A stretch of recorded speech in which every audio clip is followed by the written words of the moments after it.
Right sir, ప్రస్తుతం phone లైన్లో ఉన్నారు. కాంగ్రెస్ నుంచి టీడీపీలో చేరిన మాజీ మంత్రి సీనియర్ నేత పితాని సత్యనారాయణ గారు. సార్ నమస్తే సార్, పితాని సత్యనారాయణ గారు. సత్యనారాయణ గారు నమస్తే సార్. నమస్తే అమ్మా. రైట్, పితాని సత్యనారాయణ గారు, మనం చూస్తున్నాం మీరు కాంగ్రెస్ పార్టీ నుంచి తెలుగుదేశం పార్టీలోకి వచ్చారు. కాంగ్రెస్ టైంలో మంత్రిగా పనిచేశారు, అనుభవం ఉన్న రాజకీయ నాయకుడు మీరు.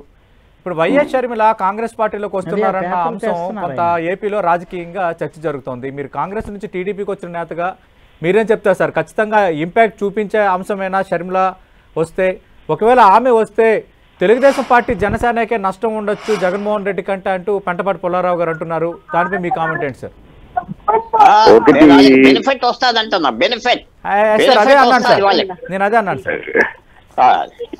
ఎవరు ఏం చెప్పినా కూడా షర్మిల రావడం అనేది కాంగ్రెస్ పార్టీ యొక్క ఏదైతే స్టేట్ డివిజన్ లో దెబ్బతిందో స్టేట్ కాంగ్రెస్ పార్టీలో అది రివైవ్ అవడానికి ప్రయత్నం జరుగుతున్న వాస్తవం. దాని షర్మిల గారు తెలంగాణ సంబంధించిన ఒక పార్టీని పెట్టుకుని ఆమె ప్రయత్నం చేసుకున్న సందర్భంగా కాంగ్రెస్ పార్టీ ఆ అమ్మాయిని షర్మిల గారిని పార్టీకి రమ్మని చెప్పడం, తద్వారా పార్టీకి వచ్చిన తర్వాత తెలంగాణ సంబంధించిన కొన్ని అంశాల మీద వాళ్ళు ఒక డిసిషన్ తీసుకుని ఆవిడ కాంగ్రెస్ లో కొనసాగడానికి, కాంగ్రెస్ నాయకత్వం ఇవ్వడానికి కూడా జరుగుతూ ఉంది. అది పబ్లిక్ గా కూడా అది వెల్ నోటెడ్ అయ్యింది. కానీ ఆంధ్రప్రదేశ్ సంబంధించినంత వరకు ఇన్ఛార్జ్ గా వేస్తారనే ఒక ఆలోచనతోటి జరుగుతున్న కూడా భవిష్యత్తు కాలంలో ఆంధ్ర రాష్ట్రంలో కాంగ్రెస్ పార్టీ బతకడం కోసం ప్రయత్నాల్లో కొంతవరకు మెరుగు అవ్వచ్చు అనేది నా ఆలోచన. అంటే పితాని సత్యనారాయణ గారు, పెంటపాటి పుల్లారావు గారు అంటున్నారు కాంగ్రెస్ విభజన చేసింది కాబట్టి అందుకే కాంగ్రెస్ ను ఏపీ ప్రజలు తిరస్కరించారు కాబట్టి ఇప్పుడు వచ్చి మరి అపాలజీ చెప్తారా, లేదంటే ఇలా తప్పు జరిగిందని చెప్తారా? అది మెయిన్ ఫ్యాక్టర్ అవుతుంది షర్మిల కంటే అంటున్నారు.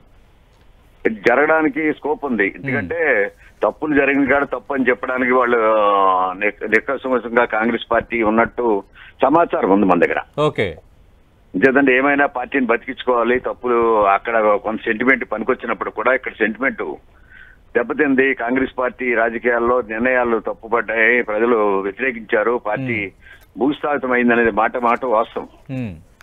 దాన్ని రివైవ్ చేయడానికి ప్రయత్నం జరుగుతుంది, ముమ్మరంగా జరుగుతోంది. దాంట్లో విశాఖ సంబంధించినంత వరకు కానీ ఆంధ్రప్రదేశ్ ప్రత్యేక హోదా గురించి కానీ చర్చ కాంగ్రెస్ పార్టీలో జరుగుతున్న మాటలు బయటకు వస్తా ఉన్నాయి. వాస్తవాలు మనం మళ్ళీ వినవలసిన పరిస్థితి ఉంది భవిష్యత్ కాలంలో. ఏదన్నా కూడా ఈ వైఎస్ఆర్ పార్టీకి మాత్రం ఇప్పుడున్న నిర్ణయాల పార్టీ ఏదైతే జగన్మోహన్ రెడ్డి గారు తీసుకున్న నిర్ణయాల వల్ల వైఎస్ఆర్ పార్టీ దెబ్బతిని కాంగ్రెస్ పార్టీకి ఊపు రావడానికి స్కోప్ ఉంది. అంటే మరి టీడీపీ జనసేనకు మరి ఇంపాక్ట్ ఉండదా?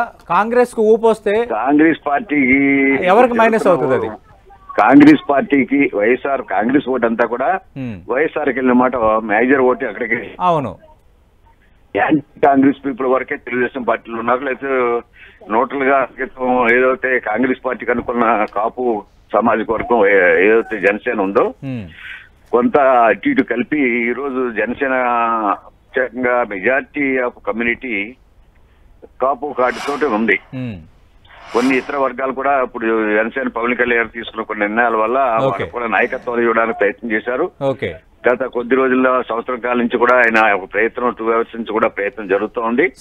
దానివల్ల ఇతర కులాలు కూడా ఆయనకి కొంతవరకు కలిసి వచ్చాయన్న మాట వాస్తవం.